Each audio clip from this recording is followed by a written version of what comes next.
Dolaskom jeseni mnoge povrtne kulture završavaju svoju vegetaciju. Nekima od njih jesenska i zimska hladnoća ne smeta, te one, iako usporeno, i dalje rastu.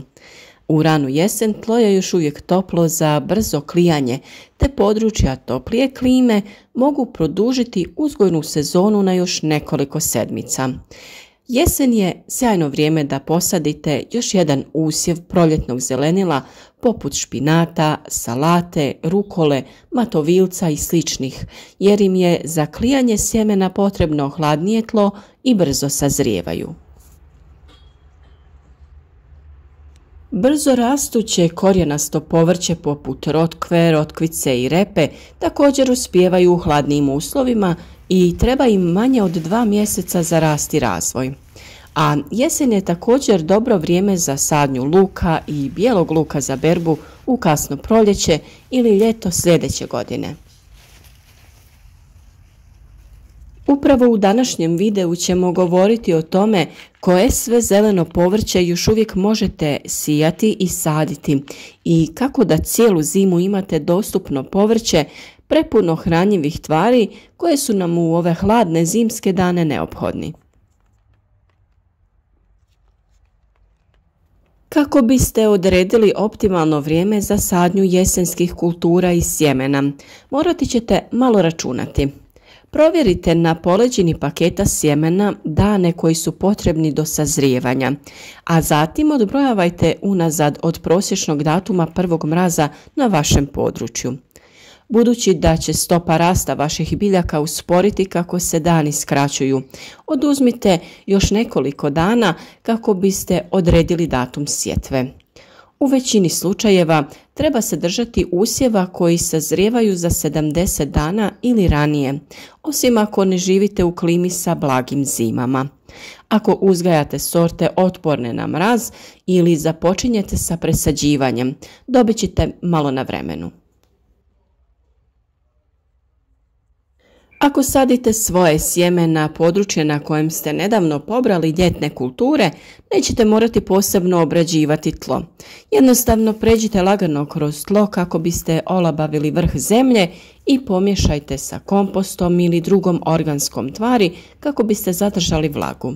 Možete saditi i u tegle u kojima ste uzgajali ljetne jednogodišnje biljke, tako da ih napunite jestivima za hladnu sezonu. Neke opcije za tegle i lonce uključuju zelenu salatu, špinat, kelj, blitvu, rotkvice i mrkvu. Na jesen mnogi vrtni centri prodaju sjeme povrća koje raste tokom hladnog vremena po povoljnim cijenama.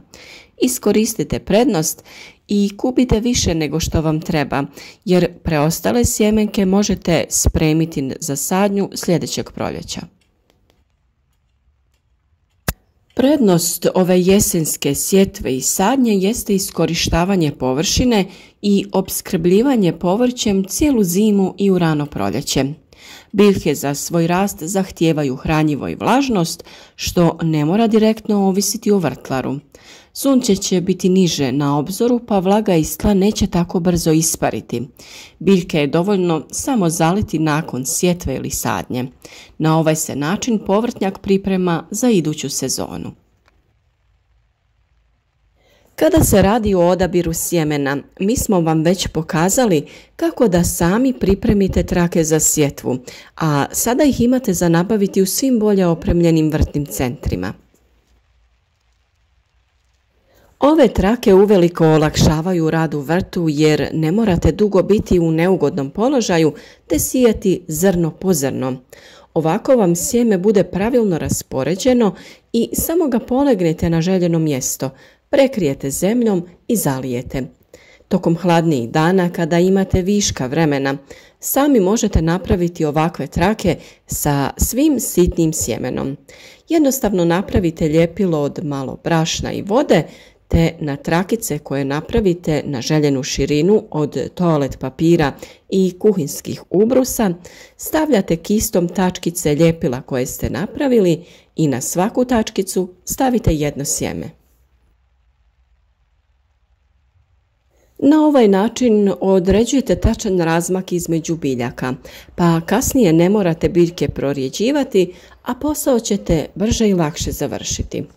O pripremi ovakvih trakica kod kuće imate poseban video na našem kanalu, pa možete da pogledate kako mi to radimo. Svo ovo sitnije sjeme možete da koristite na ovaj način, poput salate, rukole, matovilca, blitve, špinata i rotkvice.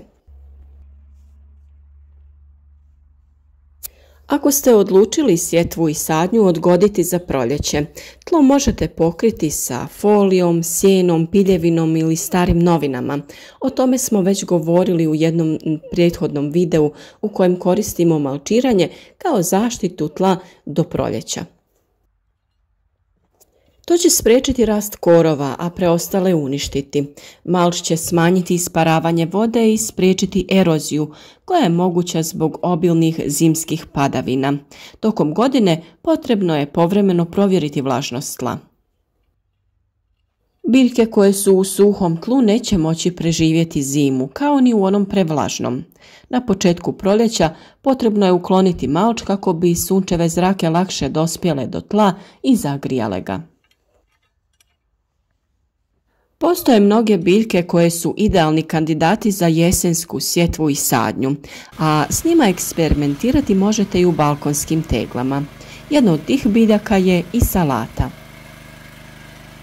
U kontinentalnom području salata se sije krajem septembra, a presadnice se sade u drugoj i trećoj sedmici oktobra.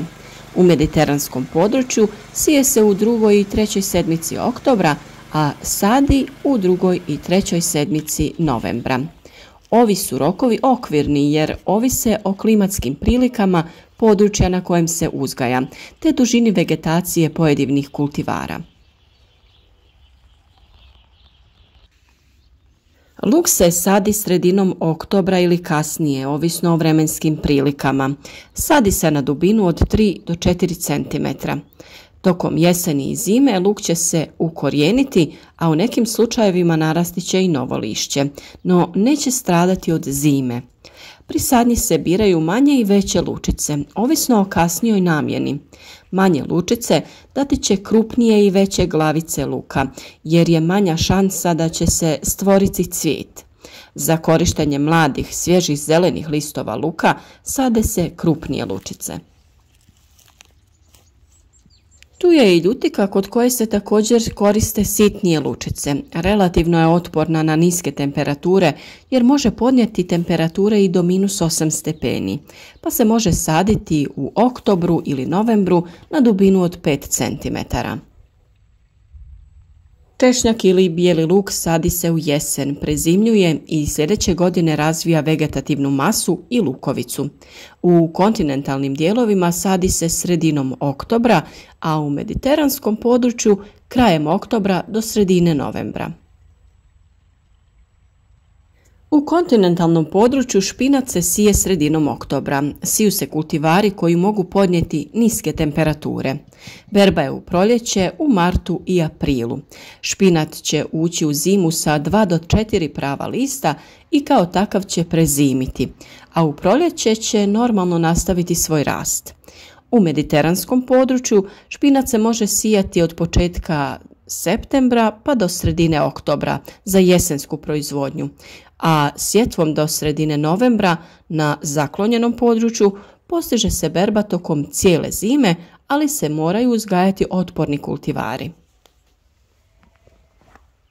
Sada se može sijati i mrkva. U kontinentalnom području za ranu proizvodnju prakticira se predzimska sjetva krajem oktobra ili u novembru. Kroz zimu ostaje u tlu i vrlo malo proklija, dok u proljeće, čim nastupi toplije vrijeme, ona nastavlja svoj rast. U kontinentalnom području uobičajena je i sjetva matovilca od sredine augusta pa do sredine oktobra. Ranijom sjetvom moguća je jesenska berba od oktobra do decembra, a kasnijom od marta do aprila, ovisno o vremenskim prilikama. Nakon sadnje sve biljke je potrebno obilno zaliti kako bi ih potaknuli na klijanje. A naravno preporučuje se i prekrivanje gredica agrotekstilom, nekom vrstom prirodnog malča ili folijom, što će naravno da pospješi rast i omogući raniju berbu i bolju kvalitetu. Mi smo u našem plasteniku posadili luk i posijali 2 vrste salate, matovilac, rukolu, radić, špinat, blitvu i rotkvicu. Sve ove biljke će niknuti u roku od 3 do 5 dana, a u plasteniku će izdržati cijelu zimu do proljeća. Eventualno ćemo da koristimo još jedan sloj agrotekstila kako bi osigurali zaštitu od minusa i mraza. Naravno, sve biljke pomenute mogu prezimiti i na otvorenom te u proljeće dostići svoj maksimum, ali također ih možete prekriti sa najlonima u obliku nekog improviziranog plastenika. Ideje kako to možete napraviti donosimo vam uskoro u jednom od narednih videa kako bi naravno i vi tokom cijele zime uživali u ovom zelenom povrću.